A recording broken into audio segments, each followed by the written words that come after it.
Nós vamos dar início agora a essa sala que apresenta os conceitos básicos do Active Directory e as funcionalidades fornecidas pelo mesmo. Tá? De antemão, nós vamos ter que gerar o nosso acesso, né? Geralmente, você vem aqui e manda gerar o arquivo e baixa o arquivo. Eu já baixei esse arquivo, já estou com ele aqui, tá? E vou acessar, vou startar minha VPN. Eu uso VPN, eu não uso o AtaxBox, porque aqui você tem que ter uma assinatura. Se você não tiver assinatura, ele te limita por 1 hora o laboratório, tá? Então como eu não tenho assinatura do AtaxBox, eu faço todo os laboratórios via VPN, certo? Os laboratórios que são permitidos via VPN sem limite de hora, tá? Então eu uso aqui, vamos dar uma entrada aqui para startar nossa VPN. Sempre gosto de acessar como root, tá? Eu tenho alguns arquivos aqui que já foram gerados. Deixa eu dar um CD aqui, download.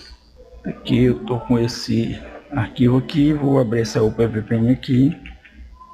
Tem 3 arquivos aqui que são 3 tipos de VPN que eu uso para laboratórios diferentes. Então, aqui eu vou usar esse daqui nesse laboratório. Então vamos dar um OpenVPN, já está lá o nome. Vou startar meu OpenVPN.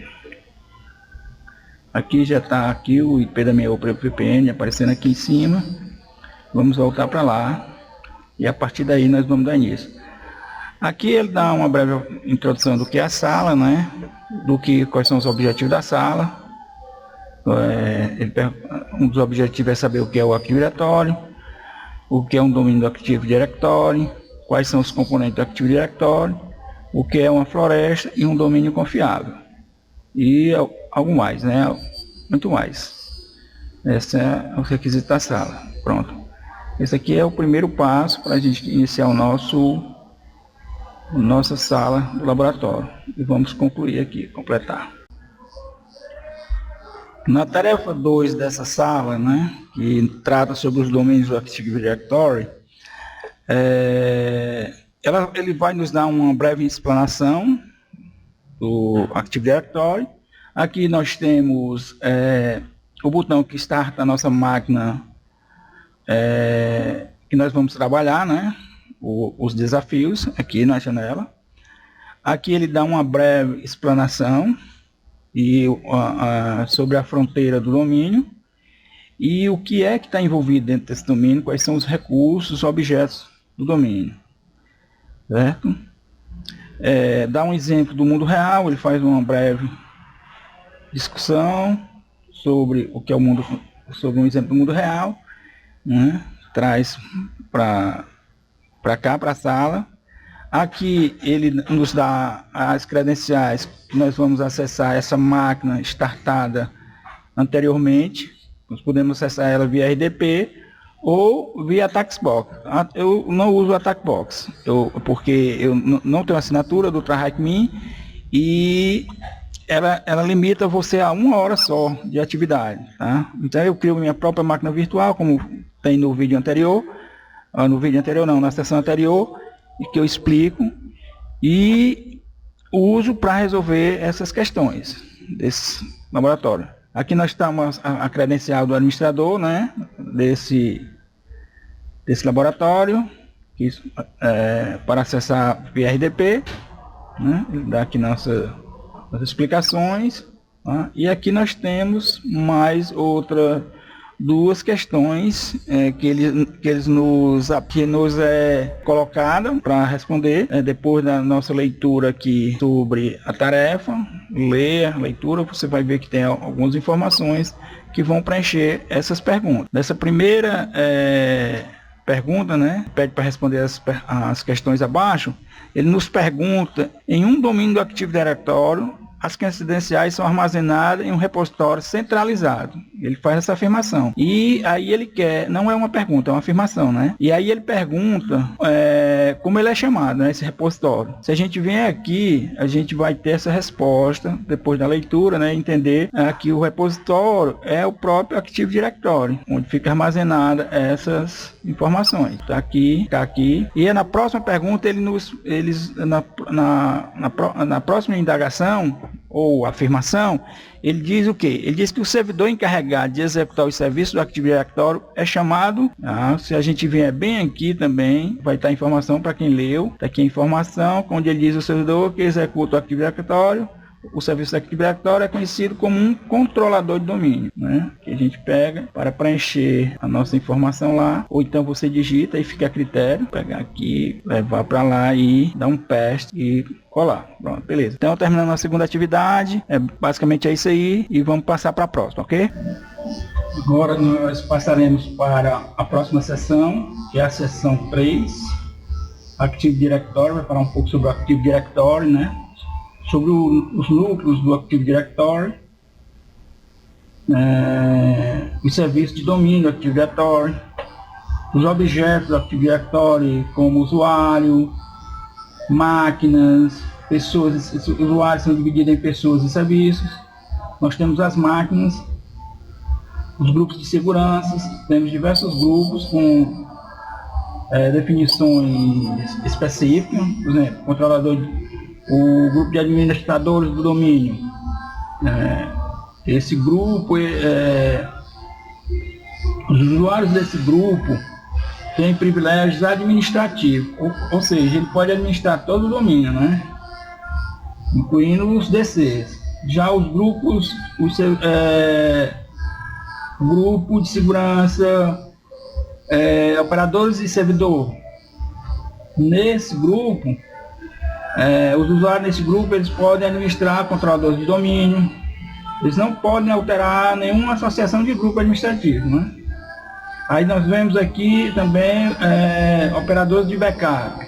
Esses usuários desse grupo, eles têm permissões para acessar qualquer arquivo, ignorando as suas permissões. Eles são usados para realizar backup de dados de computadores. Nós temos também operadores de contas. Os operadores de contas, o usuário desses grupos ele pode criar ou modificar outras contas no domínio. Temos também os usuários do domínio. O usuário do domínio inclui todas as contas de usuários existentes no domínio, seja ela administrativa ou não. E temos também os controladores de domínio, computadores do domínio, né? Eles incluem todos os computadores existentes no domínio. E temos controladores de domínio, os grupos, que incluem todos os controladores de domínio existentes no domínio. A ferramenta que administra esses recursos é a ferramenta de computadores e usuários do Active Directory. Está aqui um atalho para ela, né? E aí você... Aqui é a tela da ferramenta que é utilizada, né? Aqui nós temos as estruturas de OUs, temos o domínio e as estruturas de OU aqui que foram implantadas. Aqui ao computadores, controladores de domínio e a usuários. Essas são padrões built-in também. Principais seguranças estrangeiras, né? Contas de serviços gerenciados. E aí agora aqui nós temos ao TM dentro dela, THM, dentro dela temos várias outras sub-OUs, né? Que estão abaixo dela. Ok? E aqui dentro dessas OU nós temos os usuários, podemos ter usuários e grupos dentro dessas OUs, né? Sobre os OUs.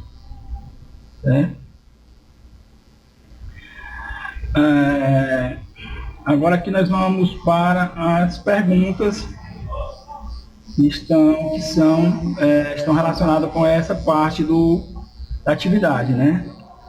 E aí nós temos a primeira pergunta que ela nos faz é: qual grupo normalmente administra todos os recursos em um domínio? Se a gente for lá em cima, naquele grupo, onde está a tabela dos grupos, nós vamos ver que aqui o domínio admins são usuários, os usuários desse grupo têm privilégio administrativo sobre o domínio inteiro, né? Por padrão, ele pode administrar qualquer computador no domínio, incluindo os DC. Então, nossa resposta está aqui. A próxima pergunta, ele quer: qual seria o nome de conta da máquina associada a uma máquina chamada Thompson PC? Se a gente vou subir aqui um pouco, a gente vai ver a regra que é imposta para renomear ou nomear equipamentos, né? Contas de identificação de máquinas é relativamente fácil. Elas seguem um esquema de nome específico, né?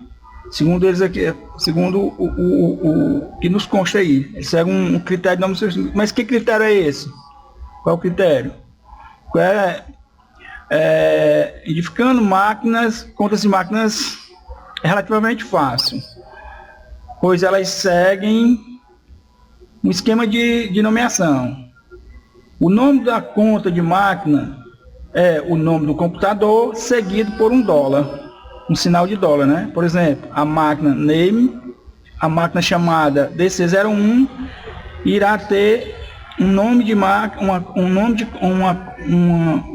uma conta de máquina chamada DC01, ou seja, eles acrescentam $1. Bom, então se o nome do nosso equipamento é THM, é Tom PC, o que nós vamos ter? Seguindo a regra lá de cima, você acrescentar $1, não é isso? E vamos confirmar. Ok, vamos para a próxima pergunta, que eles nos pedem o seguinte. Ele levanta uma suposição, né? Ele diz: suponha que nossa empresa crie um novo departamento de garantia da qualidade. Que tipo de container devemos usar para agrupar todos os usuários da garantia da qualidade, para que as políticas possam ser aplicadas de forma consistente? Bem, pessoal, isso aqui, o que nós devemos fazer? Nós devemos agrupar em organizações, não é isso? Segundo aqui, eles devem ser agrupados em unidades organizacionais, né? Esses objetos são organizados e tal. Se nós queremos que eles tenham as mesmas políticas aplicadas a eles, nós temos que aplicar as unidades organizacionais.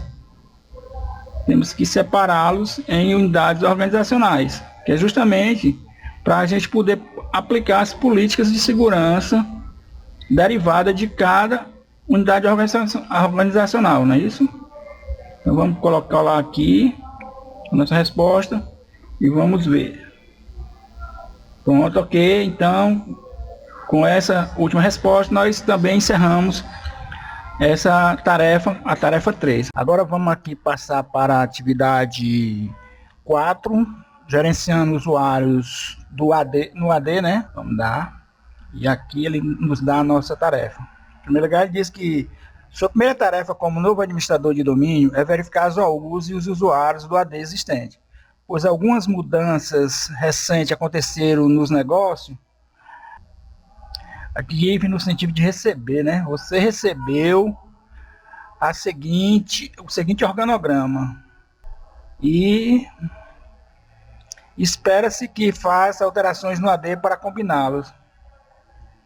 Esse aqui é o organograma, né? Então, gerenciamento, ao marketing. No gerenciamento está o Daniel, que é o gerente geral. No marketing nós temos o Mark, que é o especialista em marketing. Na venda nós temos a Sofia e o Thomas. E no departamento de TI, na unidade organizacional TI, nós temos Philips, Mary e Clary. Excluindo OUs e usuários extra. Então ele diz aí que a primeira tarefa que deve ser observada, né, é que há um OU de departamento adicional em sua configuração do AD atual que não aparece no gráfico. Fomos informados de que ela foi fechada e devido aos cortes orçamentários e deve ser removida do domínio. Se você tentar clicar com o botão direito do mouse e excluir a OU, receberá o seguinte erro. Nós sabemos que por padrão as OU elas são protegidas contra a exclusão acidental, portanto, para excluir uma OU precisamos habilitar os recursos avançados no menu, né? Aqui é um exemplo, clicou em View e vai em Advanced, aí ele vem, desce mais explicando. Isso mostrará alguns containers adicionais e permitirá que você desative a proteção contra exclusão acidental. Para fazer isso, clique com o botão direito do mouse na OU e vá para propriedades. Você encontrará uma caixa de seleção na guia objeto para desativar a proteção. Aí certifique-se de desmarcar a caixa e tente excluir a OU novamente. Você será solicitado a confirmar que deixe excluir a OU e, como resultado, todos os usuários, grupos ou OU sob ela também serão excluídas. A delegação. O que trata a delegação? Uma das coisas mais legais que você pode fazer no AD é dar aos usuários específicos alguns controles sobre algumas OUs. Esse processo é conhecido como delegação e permite que você conceda aos usuários privilégios específicos para executar tarefas avançadas em OU, sem a necessidade de administrar o domínio, sem a necessidade de um administrador de domínio intervir, né? Para estes exemplos, delegaremos o controle sobre a OU Sales para Philips. Para delegar o controle sobre uma OU, você pode clicar com o botão direito do mouse e selecionar Delegar Controles. Você vai lá na OU, clica com o botão direito e clica em Delegar Controles. Isso deve abrir uma nova janela, onde primeiro você será solicitado a informar os usuários ao qual deseja delegar o controle. Pronto, aqui o que você quer e checar o nome. Você digita o nome, manda checar e clique em OK. Clique em OK. Na próxima etapa, seleciona as seguintes opções. Aí tem as opções aqui que você pode ser selecionada. No nosso caso, nós vamos resetar, dar privilégio para ele resetar os passwords, né?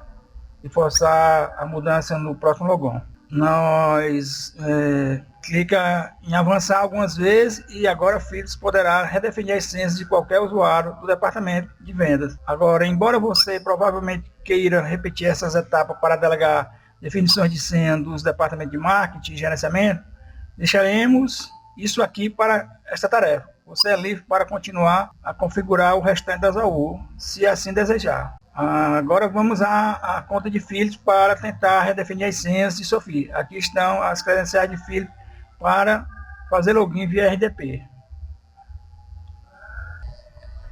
Então, nós startamos a nossa máquina. Startamos a nossa máquina. Aqui a nossa VPN está no ar. E agora nós vamos para a tarefa 4, responder a tarefa 4. O que a tarefa 4 ela nos dá um diagrama, e aí a gente vai analisar se esse diagrama combina com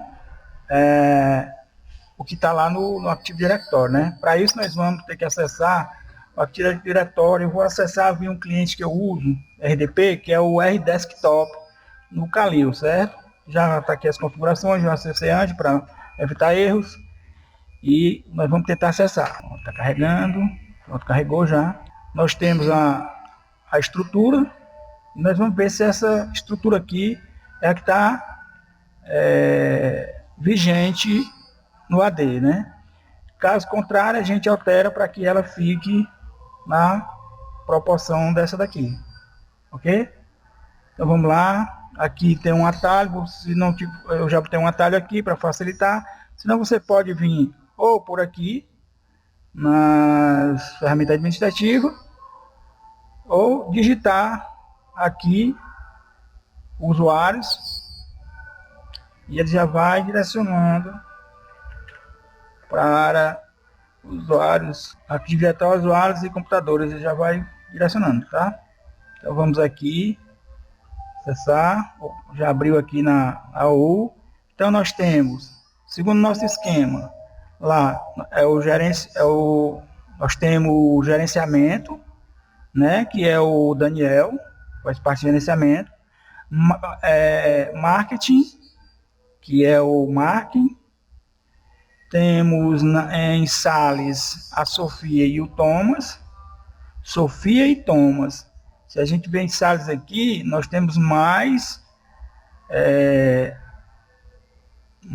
pessoas que, na verdade, aqui no Sales só é para ter Sofia e Thomas, né?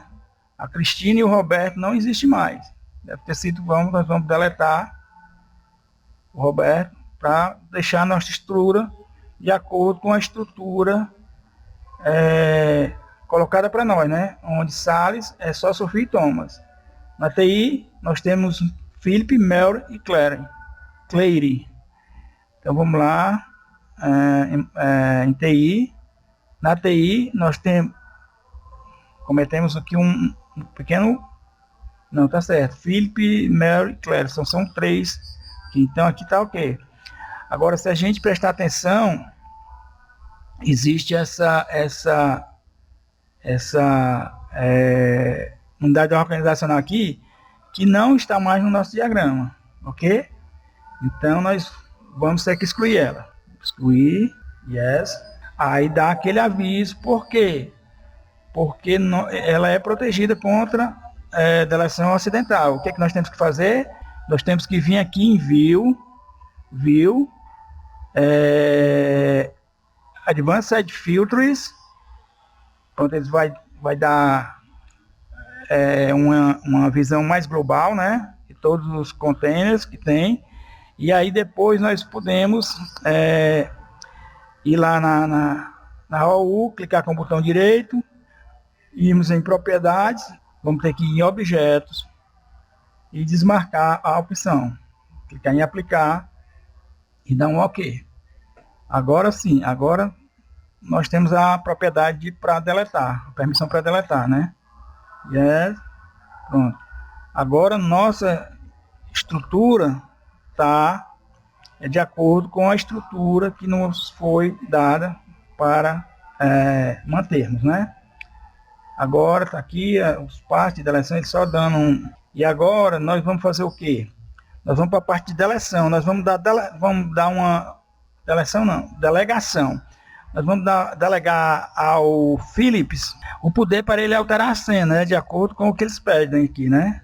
Por exemplo, delegaremos o controle sobre o Sales para Philips. Para delegar controle sobre um AU, você precisa clicar no botão direito do mouse e selecionar delegar controle. Então nós vamos lá, nós vamos dar a Philips para resetar as senhas.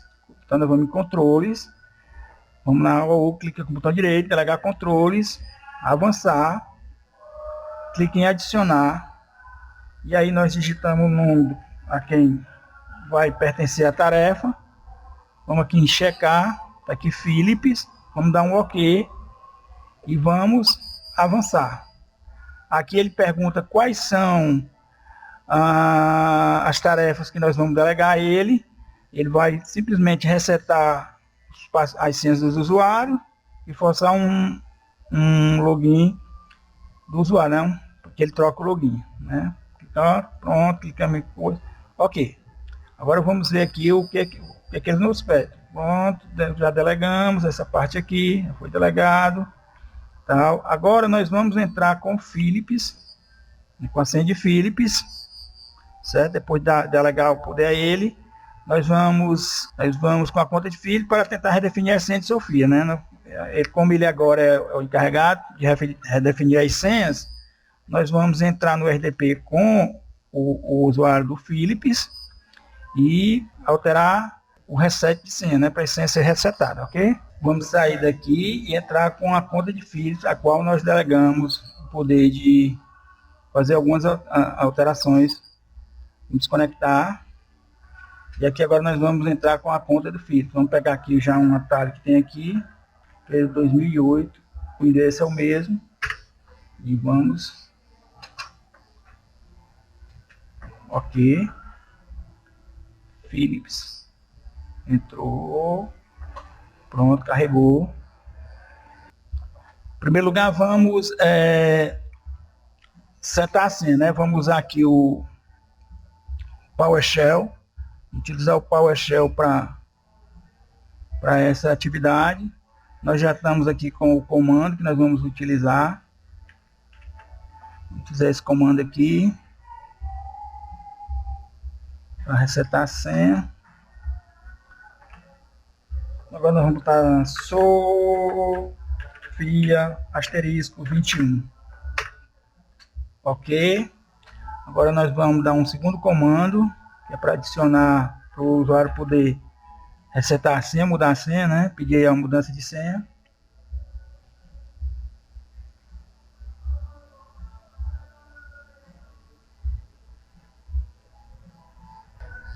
Pegamos o comando, agora vamos colar o comando aqui. Pronto, tudo ok. Agora nós vamos dar permissão para a Sofia, dando permissão para a Sofia resetar a sua senha. E aí vamos testar se tudo correu como deve ser, né? Vamos logar agora como Sofia na máquina e esperar que ela se logue normalmente, ok? Agora vamos tentar entrar com o usuário da Sofia para Sofia, botar a senha Sofia. Vamos tentar. Opa, tá coisa errada aqui. Vamos tentar agora.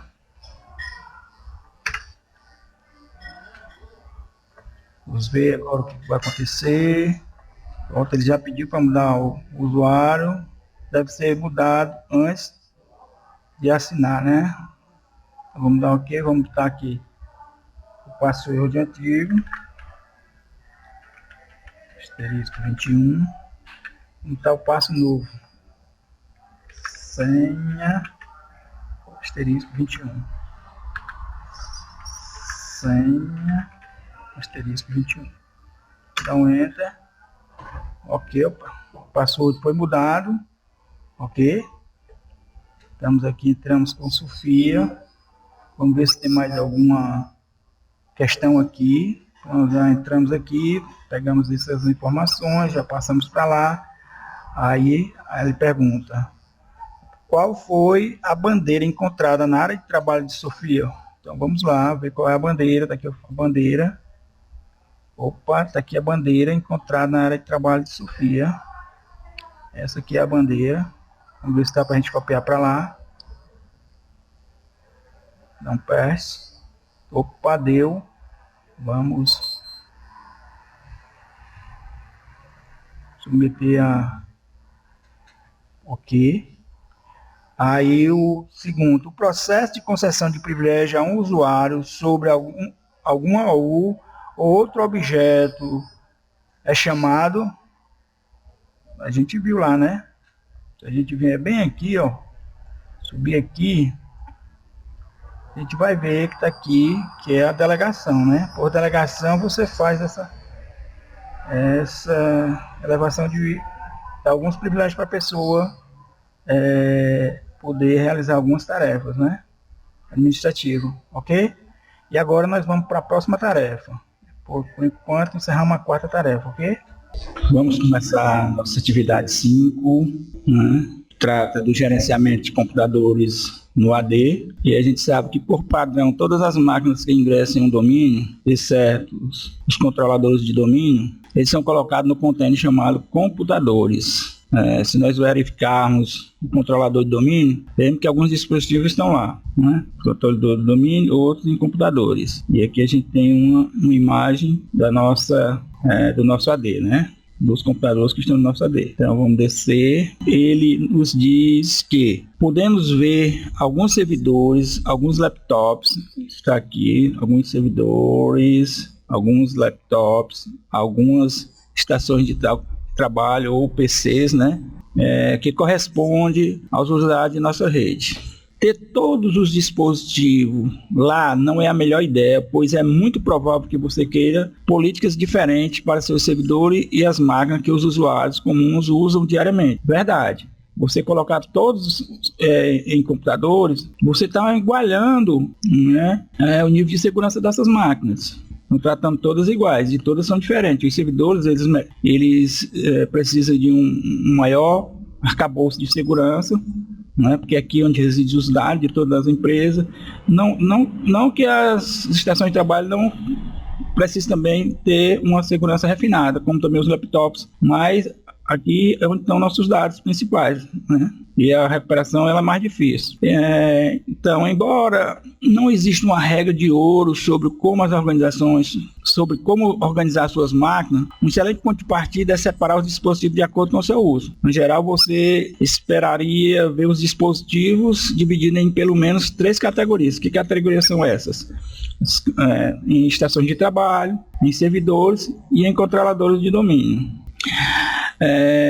Os controladores de domínio são o terceiro dispositivo mais comum em um domínio do Active Directory. Os controladores de domínio permitem que você gerencie o domínio do Active Directory. Esses dispositivos geralmente são considerados os dispositivos mais confidenciais da rede, pois contêm senhas com hash para todas as contas de usuário no ambiente. Ou seja, aqui nos controladores de domínios, se alguém conseguir penetrar nele e pegar esse hash, ele pode simplesmente executar um ataque de força bruta nesse hash e tentar quebrar essas senhas, né? De maneira fácil, sem atingir o domínio, né? Casos de bloqueios, não é isso? Aí agora que nós partimos para as questões. Aí ele pergunta: após organizar os computadores disponíveis, quantos foram parar na Workstation? Se a gente vir aqui, ó, na estação de trabalho, nós temos 1, 2, 3, 4, 5, 6, 7.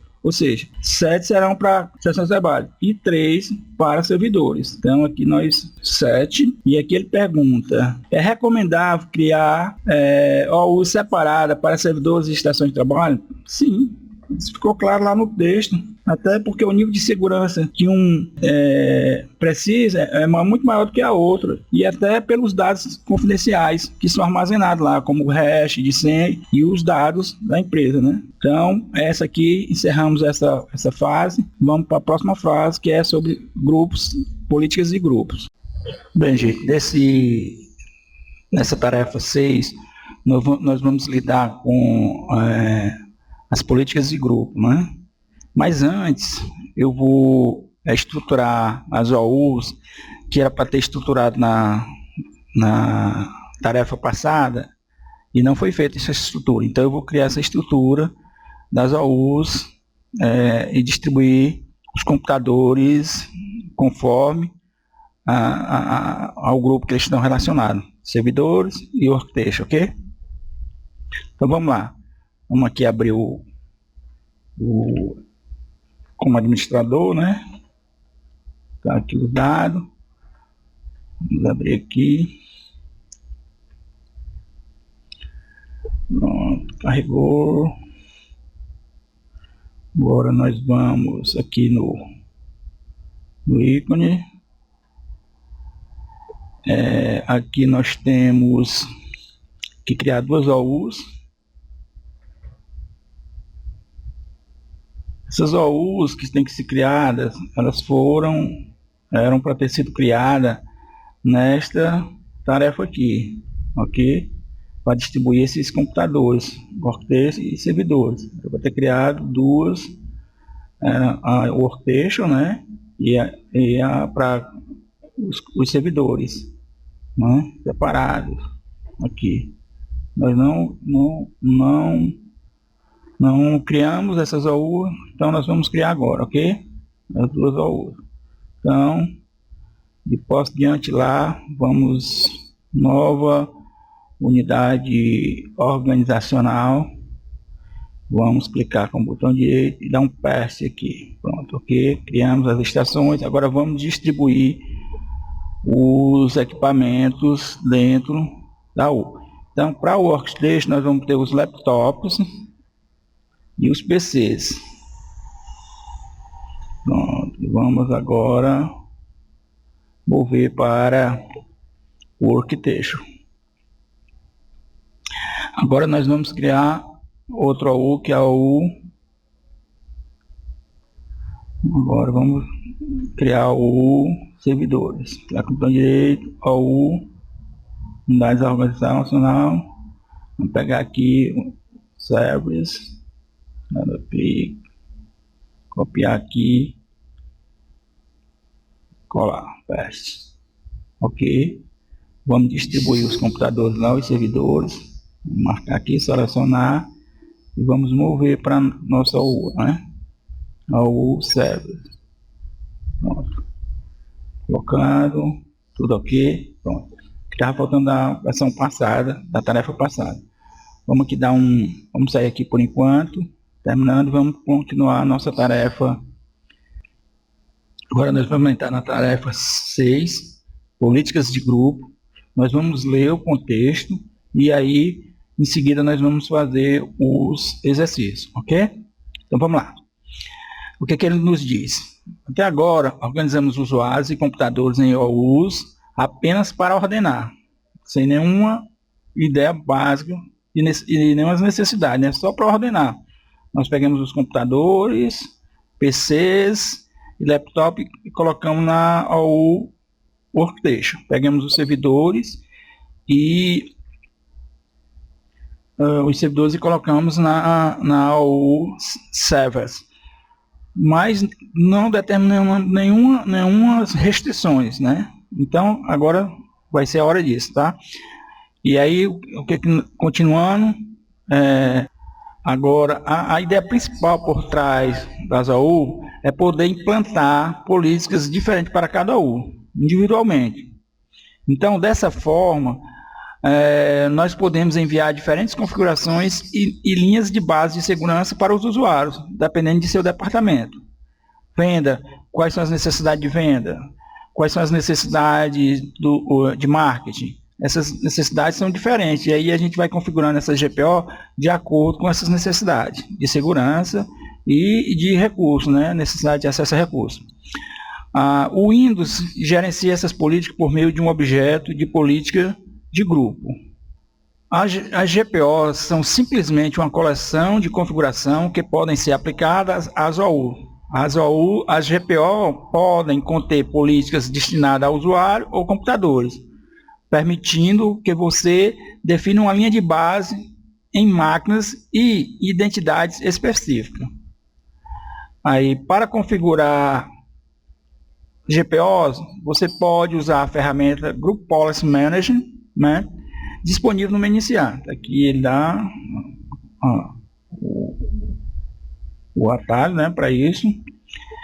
Em seguida ele diz: a primeira coisa que você verá ao abrir essa hierarquia completa de OU, conforme definido anteriormente, para configurar as diretivas de grupo, primeiro crie uma GPO em objetos de diretiva de grupo e, em seguida, vincule-os à GPO onde deseja aplicar as diretivas. Como exemplo, você pode ver que existe algumas GPO já existentes em sua máquina. Se a gente olhar lá, nós já temos essas GPOs aqui. Por padrão, essa Default Domain Group Policy, elas já existem em todos os computadores, tá? Sigamos em frente. Aqui nós temos os links, né, para as GPOs, aliás, as GPO que já estão linkadas ao domínio. Essa que é linkada ao domínio, ela se estende a as outras unidades organizacionais. São configurações básicas como comprimento de senha, duração da senha, comprimento mínimo, comprimento máximo, tá? E complexidade. Tá? Aqui nós temos as GPOs que já foram criadas aqui, né? Aqui onde você já terminou as GPOs. Então vamos ler mais abaixo. Aí podemos ver na imagem acima que existem 3 GPOs que foram criadas. Dessas, a Default Domain Policy e a RDP Policy estão vinculadas ao domínio. Aqui a gente pode ver aqui é vinculado ao domínio. Ao domínio TH ponto local. Como um todo, como um todo, né? E a Default Domain Group Policy está vinculada apenas ao a Default Domain Group Policy está linkada somente ao controlador de domínio, ou seja, ela só se aplica aos controladores de domínio. Ela não se aplica a todo o universo. Por quê? Porque ela não está aplicada ao domínio, mas a um AU específico, que é controlador de domínio. Algo importante a se ter em mente é que qualquer GPO será aplicada ao vinculada e a qualquer sub-AU. Então, ela é aplicada aqui, e a qualquer sub-AU que tiver aqui, nesse caso aqui, a política aplicada aqui, ela será aplicada a todas as AU abaixo dessa aqui. Por exemplo, no caso aqui, Sales, ela será afetada pela GPO Domain Group Policy, né? Porque a Domain Group Policy está aplicada ao domínio, né? Agora vamos examinar a Default Domain Policy para ver o que há dentro de uma GPO. Então aqui, o que tem dentro? Estamos examinando a Domain Group Policy. Nós temos aqui o escopo, né? Que é onde a GPO está vinculada no AD. Para a política atual, podemos ver que ela está vinculada apenas ao THM, né? Ou seja, mas porém, contudo, entretanto, ela se estende para todo o domínio, para todas as AU e sub-AUs abaixo do domínio, né? Como você pode ver, também podemos aplicar filtragem de segurança às GPOs, né? Podemos aplicar para que seja aplicada apenas aos usuários e computadores específicos abaixo de um AU. Por padrão, elas serão aplicadas ao grupo Authenticate Use, aos usuários autenticados, que inclui todos os usuários e PCs. A guia Configurações inclui o conteúdo real da GPO e nos permite saber quais configurações específicas ela aplica. Conforme declarado anteriormente, cada GPO tem configurações que se aplicam apenas a computadores e a usuários pertencentes a seu universo. Neste caso aqui, né, que é a Default Domain Policy, contém apenas as configurações de computadores. Existem configurações mais específicas. Agora, você pode se sentir à vontade para explorar essa GPO aí, né? Os itens disponíveis usando os links, mostrar no lado direito de cada configuração. Nesse caso, a Default Domain Policy indica configurações realmente básicas, que devem ser aplicadas à maioria dos domínios, incluindo políticas de senha e bloqueio, como a gente já tinha falado anteriormente.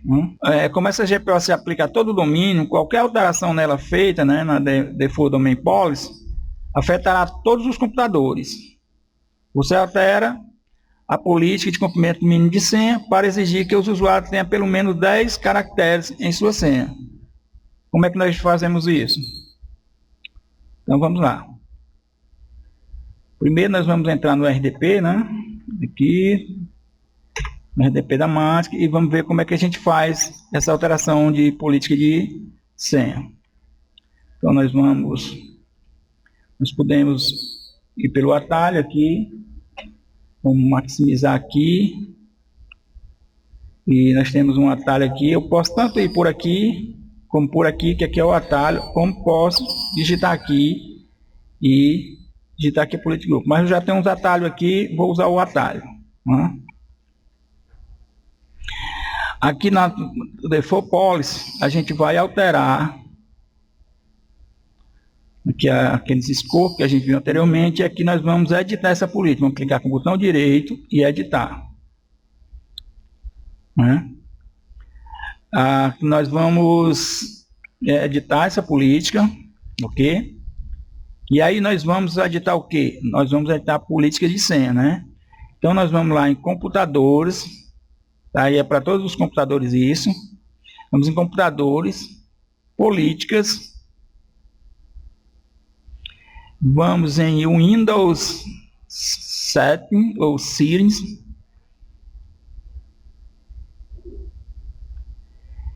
E vamos em Security Settings.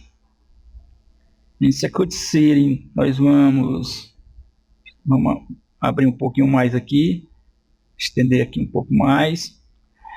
Nós temos aqui políticas de contas. Aqui políticas nós vamos estender e vamos aqui em políticas de senha, tá? Políticas de senha. Nós vamos colocar aqui quantidade mínima de caracteres. Aqui tem 7, nós vamos colocar para 10. 1, 2, 3. Ok? E vamos aplicar. Foi isso que a questão nos pede. 10 caracteres. Colocamos aqui, agora vamos voltar lá para o nosso texto. Colocamos, editamos as políticas, conforme pede aqui. E,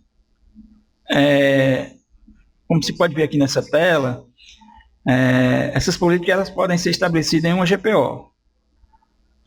Como podemos ver, muitas políticas podem ser estabelecidas em uma GPO. Embora explicar cada uma delas seja impossível em uma única sala, nós podemos nos sentir à vontade para explorar um pouco mais, pois algumas das políticas são diretas. Se forem necessárias mais informações sobre qualquer uma das políticas, você pode clicar 2 vezes nela e ler a guia, explicar em cada uma delas. Em cada aqui, se nós clicarmos aqui, por exemplo, na política, aqui aí se a gente quiser saber um pouco mais, a gente vem aqui, clica, vem em propriedades e tem aqui explanation, ele explica um pouco mais sobre a política, ok? Agora vamos ver como é que se dá a distribuição das GPOs, né? Como elas são distribuídas para o domínio inteiro. As GPO elas são distribuídas para a rede por meio de um compartilhamento de rede chamado sysvol, tá? Temos um compartilhamento de rede chamado sysvol, que é como essas políticas elas são distribuídas. Essa pasta ela é armazenada no controlador de domínio, né?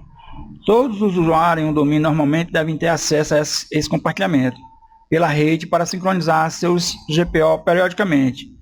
O compartilhamento sysvol aponta por padrão para o diretório c:\windows sysvol em cada um dos DCs em nossa rede, né? Porque ele pode ser replicado, né? Esse aqui. Depois que uma alteração é feita em qualquer GPO, pode levar até 2 horas para que os computadores sejam atualizados. Se você deseja forçar qualquer computador específico a sincronizar seu GPO imediatamente, você deve proceder da seguinte forma. Você deve aplicar o comando GPO update/force no computador desejado, tá? Agora nós vamos criar algumas GPOs lá no nosso domínio, tá?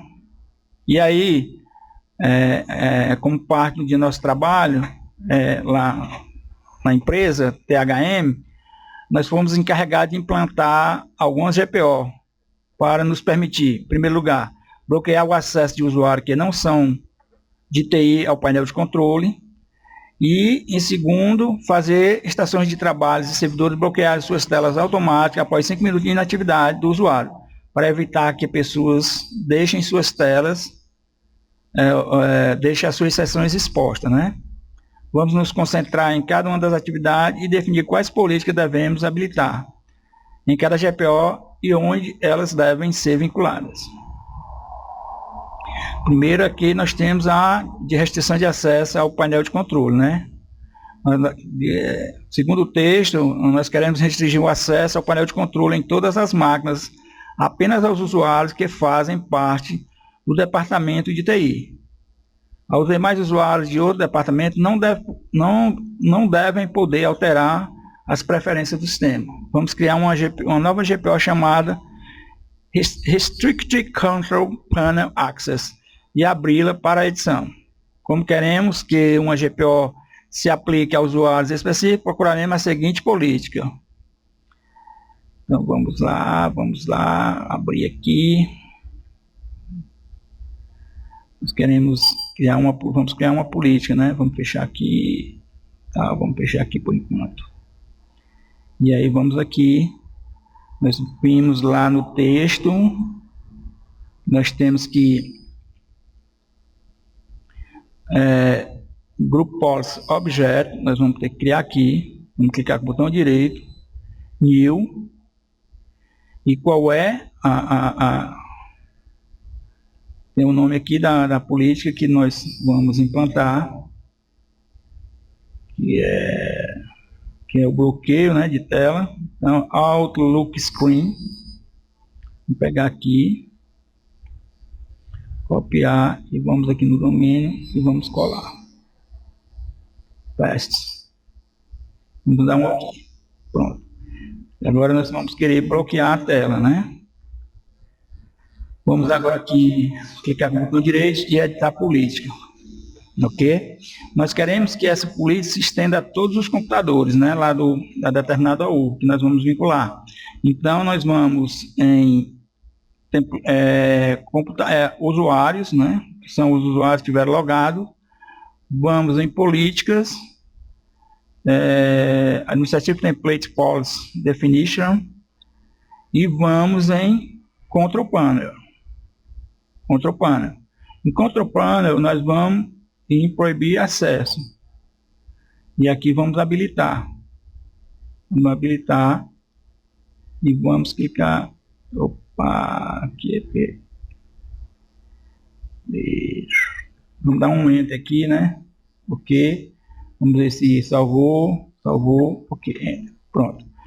Criamos a política, tá? Aí precisamos avisar que ativamos a política e proibir acesso de controle e configurações do PC. Não é? Uma vez configurada a GPO, precisamos vincular lá todas as OU correspondentes aos usuários que não deveriam ter acesso ao painel de controle de seus PCs. Neste caso, nós temos que vincular o Marketing, Management e Seller, ligando a GPO para cada um deles. Como é que a gente faz isso? Deixa eu fechar logo aqui. Nós vamos ter que vincular essa política às OUs Management, não é? Vamos para aqui o Marketing, vamos clicar com o botão direito, linkar link uma GPO existente. Então nós vamos lá e aqui looking, pronto. Nós também temos que vincular a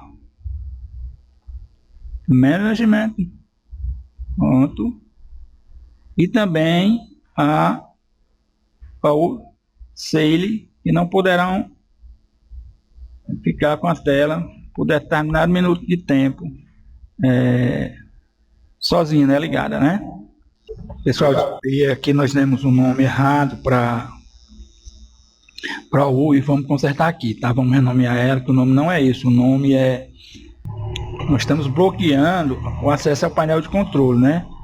Então é Restrict Control Panel Access. Então vamos dar aqui, vamos mudar, pronto, terá o nome para o nome correto e ela já está associada aos OUs.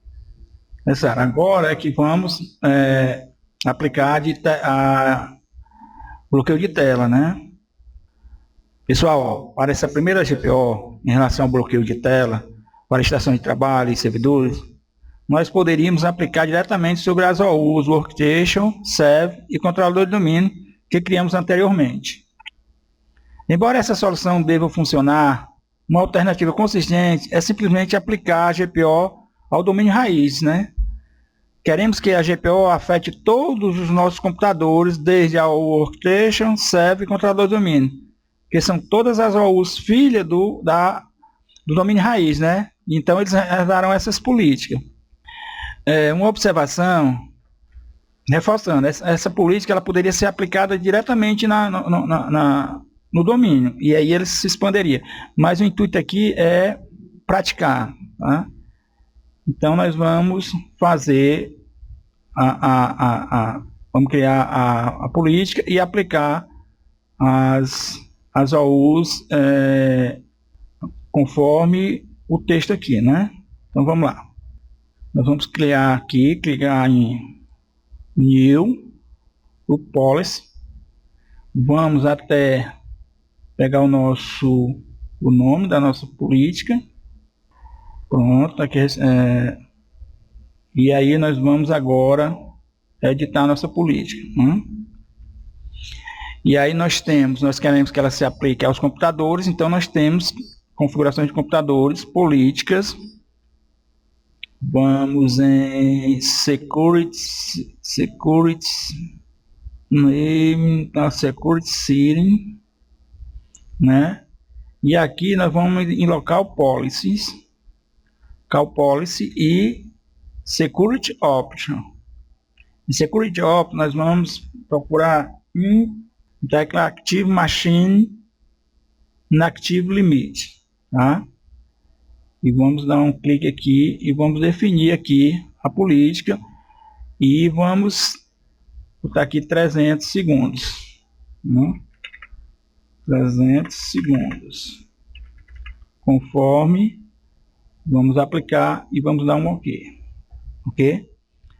Agora, o limite 30, né, que é 5 minutos, 300 segundos. Aí vamos definir o bloqueio de interatividade para 5 minutos, para que os computadores sejam bloqueados automaticamente. Se algum usuário deixar a sua sessão aberta por esse tempo, ele vai ser bloqueado a tela. Depois de fechar o editor de política, vincularemos a GPO ao domínio raiz, arrastando a GPO para ele. Tá? Então, a gente não quer que ele se aplique a todas as políticas, né? Nós podemos vincular aqui, ó. Nós podemos vincular. Não, aqui não. Minto. Podemos clicar aqui e clicar em vincular, mas temos esse atalho também aqui de arrastar isso. E arrastar e soltar aqui. Tá? OK? E aí ele vai, beleza? Aplicar diretamente no recurso, né? Agora vamos vamos minimizar aqui. Aplicamos, essa tarefa aqui foi concluída. E agora, uma vez que as GPO foram aplicadas, as AUs corretas, podemos nos autenticarmos com qualquer usuário do marketing, venda ou gerenciamento para verificação para esta tarefa. Vamos nos conectar via RDP usando as credenciais de marketing. Né? Vamos lá, vamos sair aqui do RDP. Vamos fechar aqui. Vamos dar um logoff aqui, a gente tem que testar, desconectar. Agora nós vamos aqui e vamos colocar aqui Mac, né? Mac é o Mac e a senha do Mac é M4KRK3T1NG.21. Vamos dar um Enter. Vamos ver se nossa política está funcionando, né? Ver se nossa política está funcionando. Então, clicar aqui com o botão direito aqui no... Ver se aqui eu tenho o painel de controle aqui. Não tenho, né? Então vamos aqui. Vamos clicar aqui. Vamos para o botão direito. Propriedades. Nós não temos. Aí está funcionando a nossa restrição, né? Conforme foi estabelecido, ok? Sair, está funcionando, ok. E aí vamos aqui agora. Testamos, tudo ok, Mac. Agora vamos para as perguntas. Aí ele pergunta: qual é o nome do compartilhamento de rede usado para distribuir GPO para máquinas de domínio? Nós vimos lá, né? Se a gente subir aqui, ó, subindo um pouco aqui, a gente vai ver o compartilhamento lá chamado Sysvol, que é o compartilhamento que a gente usa para compartilhar as GPOs, né? Para que elas sejam distribuídas, as GPOs, né? Esse é o compartilhamento. Vamos clicar aqui, colar e vamos, ok. Aí o outro, a outra pergunta: uma GPO pode ser usada para aplicar configurações a usuários e computadores sem dúvida, né? Tá lá, se você for no texto, você vai ver que é possível. E aí nós concluímos mais essa tarefa e agora vamos passar para outra, né? Ok? Chegamos à tarefa 7, pessoal. Métodos de autenticação. O Windows, aliás, todas as credenciais do Windows, elas são armazenadas nos controladores de domínio. Então, sempre que o usuário ele tenta se autenticar em um serviço, usando credenciais de domínio, o serviço precisará solicitar o controlador de domínio para verificar se elas estão corretas. Dois protocolos podem ser usados para a autenticação de rede em domínios do Windows. Nós podemos usar o Kerberos ou o NetTLM. O Kerberos ele é usado por qualquer versão recente do Windows.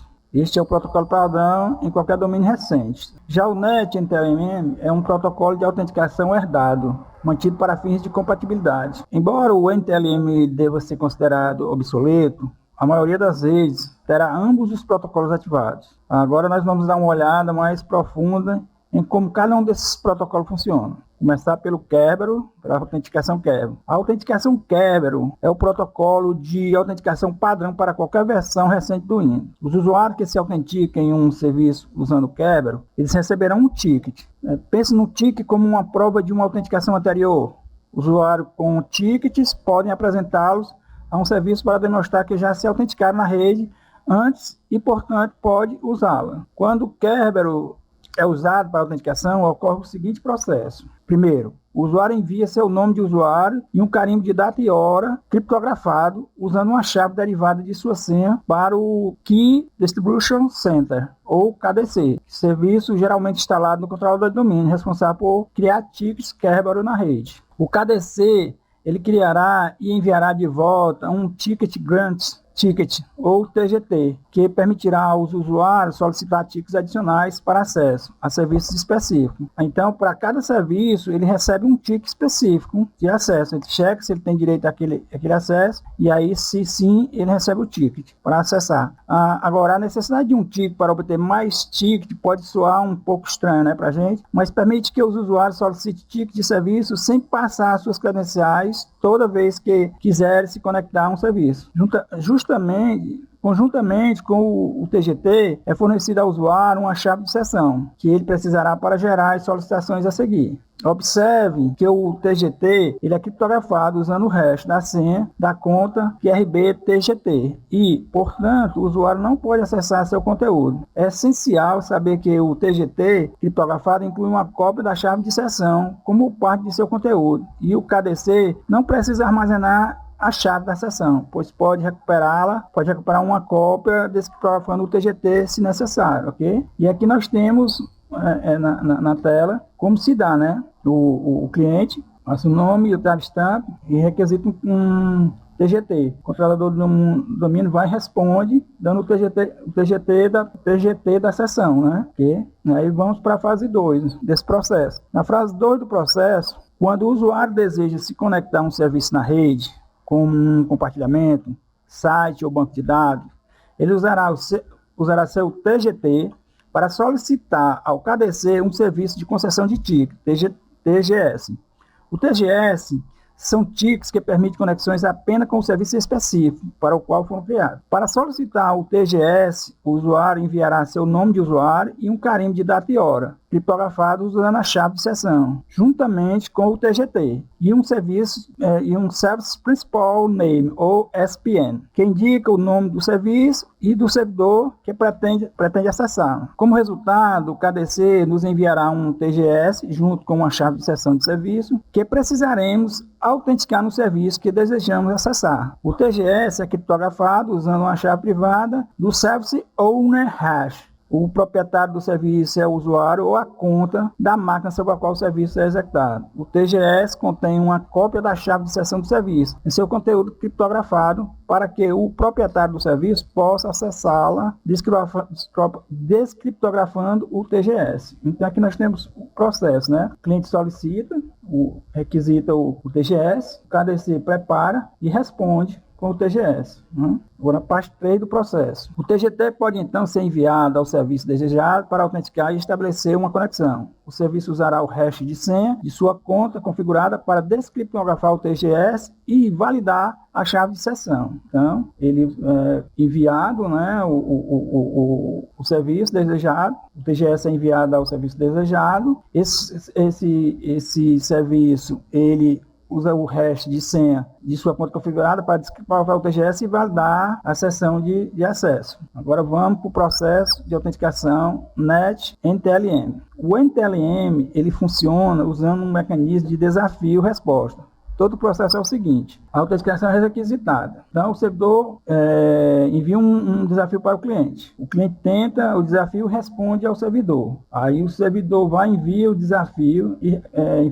resposta para o controlador de domínio. O controlador de domínio faz os cálculos dele lá e responde, negando ou permitindo a autenticação. E aí o servidor autentica, permite ou nega, né? Aqui embaixo temos a descrição, né? O cliente envia uma solicitação de autenticação ao servidor que deseja acessar. O servidor gera um número aleatório e envia como um desafio ao cliente. O cliente combina seu hash de senha NTLM com o desafio e outros dados conhecidos para gerar uma resposta ao desafio e a enviar de volta ao servidor para verificação. Quarto, o servidor encaminha o desafio e a resposta ao controlador de domínio para verificação. Em quinto lugar, o controlador de domínio usa o desafio para recalcular a resposta e comparar com a resposta original enviada pelo cliente. Se ambos corresponderem, o cliente será autenticado, caso contrário, o acesso é negado. O resultado da autenticação é enviado de volta ao servidor, o servidor encaminha o resultado da autenticação para o cliente. Né? Agora, observe que a senha, o hash do usuário nunca é transmitido para a rede por segurança. Observação: o processo descrito se aplica ao uso de uma conta de domínio. Se uma conta local for usada, o servidor pode verificar a resposta ao desafio por si mesmo, sem enviá-la para o controlador de domínio, né? Sem exigir interação com o controlador de domínio, pois possui o resto da senha armazenado localmente em seu banco de dados, né? Então vamos agora para as perguntas. Primeiro, uma versão atual do Windows usará o NET NTLM como um protocolo de autenticação preferencial por padrão? Sim ou não? Não. A gente viu lá no texto que o protocolo utilizado pelas versões mais novas é o Kerberos. Então, a resposta é lei. Vamos para a segunda. Quando nos referimos ao Kerberos, que tipo de ticket nos permite solicitar outro ticket conhecido como TGS? O TGS ele é quem permite solicitar um novo ticket. É o TGT. É ele que permite requisitar o TGT, que é o Ticket Grant Ticket. Com um errozinho aqui, é esse aqui que nos permite solicitar os TGS. Agora, a próxima resposta. Ao usar o NetLM, a licença de um usuário é transmitida pela rede em alguns pontos? Não, né? A gente viu lá que é lançado um desafio. E de acordo com a resposta desse desafio, ele será permitido o acesso ou negado, né? A autenticação. Agora, terminamos a 7ª tarefa, vamos passar para a 8ª tarefa, ok? Chegamos à tarefa 8, onde nós vamos secar um pouco sobre as árvores, as florestas e a confiança entre essas estruturas, né? Que as companhias, as empresas, elas crescem, elas aumentam de tamanho, suas redes também aumentam. Então, ter um único domínio para uma empresa é bom o suficiente para começar, mas com o tempo, algumas necessidades adicionais podem levar você a ter mais de um domínio. Aí, vamos falar um pouco sobre as árvores. Agora, imagine, por exemplo, que de repente sua empresa se expande para um novo país. O novo país tem diferentes leis e regulamentos que exigem que você atualize sua política de grupo para cumprir normas locais. Além disso, agora você tem pessoal de TI em ambos os países. Cada equipe de TI precisa gerenciar os recursos correspondentes a cada país, sem interferir em outras equipes. Okay? Embora você possa criar uma estrutura de OU complexa e usar delegações para conseguir isso, ter uma enorme estrutura de AD pode ser difícil de gerenciar, propensa a erros humanos. Mas, felizmente, para nós, o Active Directory Directory ele oferece suporte à integração de vários domínios para que você possa particionar sua rede em unidades que podem ser gerenciadas de forma independente. Se você tiver dois domínios que compartilham o mesmo namespace, thm.local, em nosso exemplo, esses domínios podem ser usados, podem ser unidos em uma árvore. Se nosso domínio thm.local for dividido em dois subdomínios para as filiais do Reino Unido e dos Estados Unidos, nós poderíamos construir uma árvore com um domínio raiz thm.local e dois subdomínios chamados k.thm.local e o s.thm.local, cada um com seu AD, subdomínio, né, computadores e subusuários, como mostra a árvore aqui, né? Temos os domínios, o domínio principal e os domínios, os subdomínios, né? E esse agrupamento nós chamamos de árvore. Okay?